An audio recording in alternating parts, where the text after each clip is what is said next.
For a lot of the second half of the 20th century, the world was divided into two. It's not the way it is now with like 193 countries all separate and stuff. I mean, the world was split into two massive opposing factions led by the United States and the Soviet Union.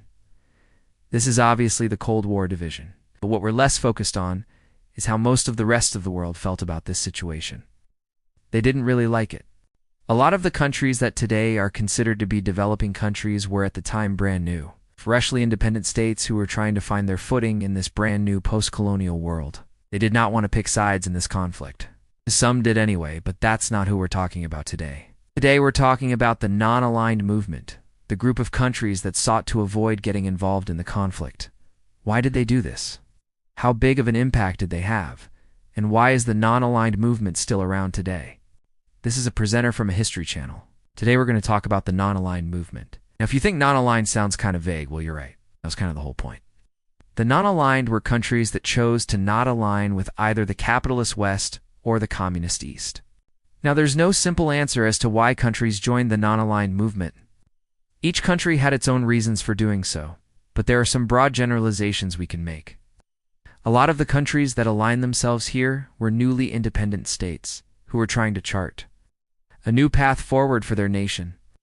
Many of these countries had previously been colonies of European powers, and they saw the devastation that those colonial powers had caused across the world, and they did not want to be associated with that. Also, a lot of these countries were poor, and they saw both superpowers using them as pawns in their larger game, and they didn't appreciate that very much. So, they decided to form a coalition. Now, this process began in the late 1950s.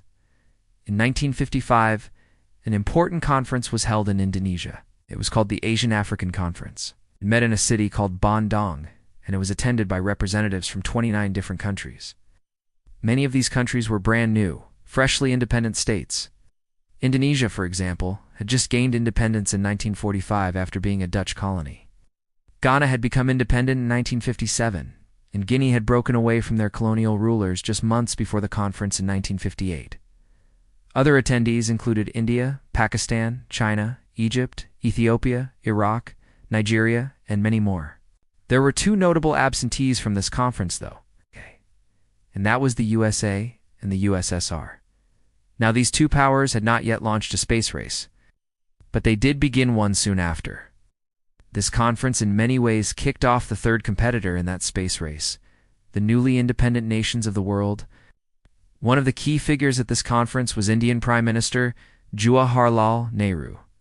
He was one of the first to articulate the idea of non-alignment, and he explained his thinking like this. We can't go to war against an American or a Russian. We don't want to join any camp. Our affiliation is with neither of these two groups. Now, this is not to say that all of these countries had the same views. There was quite a bit of ideological diversity among these non-aligned states. For example, Indonesia and China were communists, and Ghana was not. Yet, despite their differences, they decided to set those aside in order to focus on the common goals that united them. Now, while the Bandung Conference was an important step, it wasn't actually the founding meeting of the non-aligned movement. That would happen 6 years later in Belgrade in 1961. Now, by that point, the Cold War was well underway, and both superpowers were trying to recruit new allies. President Eisenhower had his famous Atoms for Peace speech back in 1953, and Nikita Khrushchev had denounced Joseph Stalin's secret police and started talking about peaceful coexistence between the superpowers. This created a small window of opportunity for these newly independent states to assert their independence from their colonial past and establish their place in the modern world. So that's what they did in Belgrade in 1961. They met together and formally established the non-aligned movement. Some of the other key figures at this founding conference included Yugoslav President Tito, Egyptian President Gamal Nasser, and Indonesian President Ahmad Sukarno. These four men, along with Nehru and a few others, became known as the Six Giants of Non-Alignment. Now, there were over 50 heads of state present at this conference, mostly newly independent states from Africa and Asia. Together, they represented over 1.5 billion people and made up roughly a quarter of all the countries in the United Nations. By the end of the conference, they issued the famous Belgrade Manifesto, which outlines the goals and principles of the movement. One of their main goals was achieving national liberation. For many of these countries, their struggle for independence was not yet finished. Colonialism was still alive and well in Africa, even if it was slowly beginning to wind down.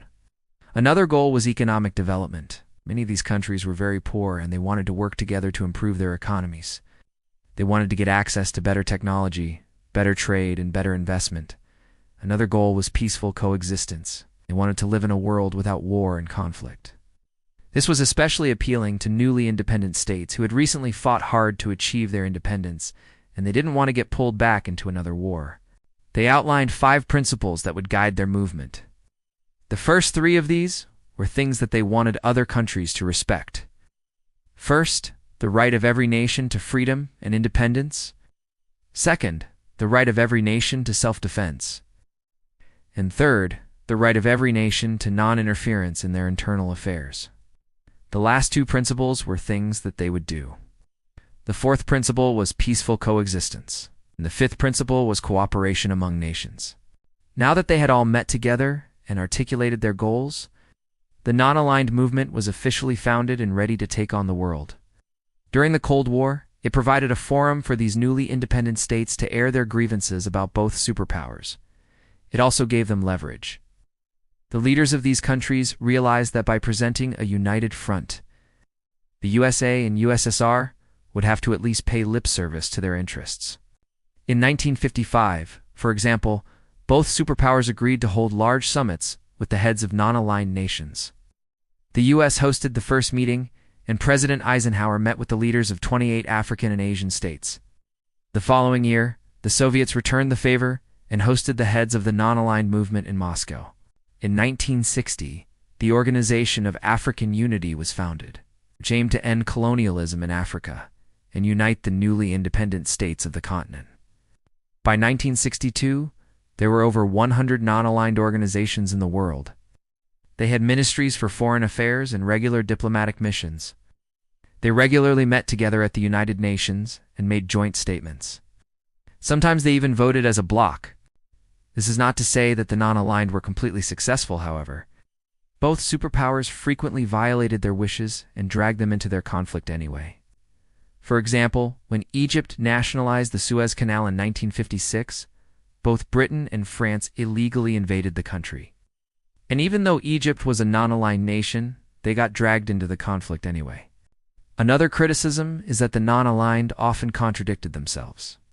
They regularly condemned colonialism, for example, but many of their members were led by dictators who ruled in a colonial style. The wealth of these countries also did not improve much during the Cold War. In fact, according to some estimates, the gap between the wealthy and poor countries of the world actually increased. And this was despite the fact that many of these nations had valuable resources and huge populations. There was plenty of labor and plenty of materials, but little industry. So they remained poor. Some of the non-aligned countries also acted in self-interest. In 1965, Indonesia invaded and briefly occupied the Portuguese island of Timor. This was ostensibly to help the people of Timor gain independence. But it was also an attempt by Indonesia to acquire more land and resources. Despite these flaws, however, the non-aligned movement did accomplish quite a bit. They demonstrated that the world was becoming increasingly multipolar. They forced both superpowers to recognize that there were other important players in the international stage besides themselves. They provided a platform for smaller states to have their voices heard, and they succeeded in ending colonialism in Africa. Now the non-aligned movement is still around today. The organization has grown to include over 120 countries, representing over half of the world's population. The non-aligned summit is still held every few years, and current members include countries like Iran, Venezuela, Cuba, North Korea, Saudi Arabia, South Africa, and many more. So yes, the non-aligned movement is still around, but nowadays their influence is fairly limited. Back during the Cold War, their influence was quite significant. But today, the world has changed. There are multiple centers of power and no clear dividing line between good guys and bad guys. So the non-aligned movement hasn't proven as necessary as it once was. I hope you enjoyed learning about the non-aligned movement. If you did, please subscribe Postal Past and come along for more adventures in history.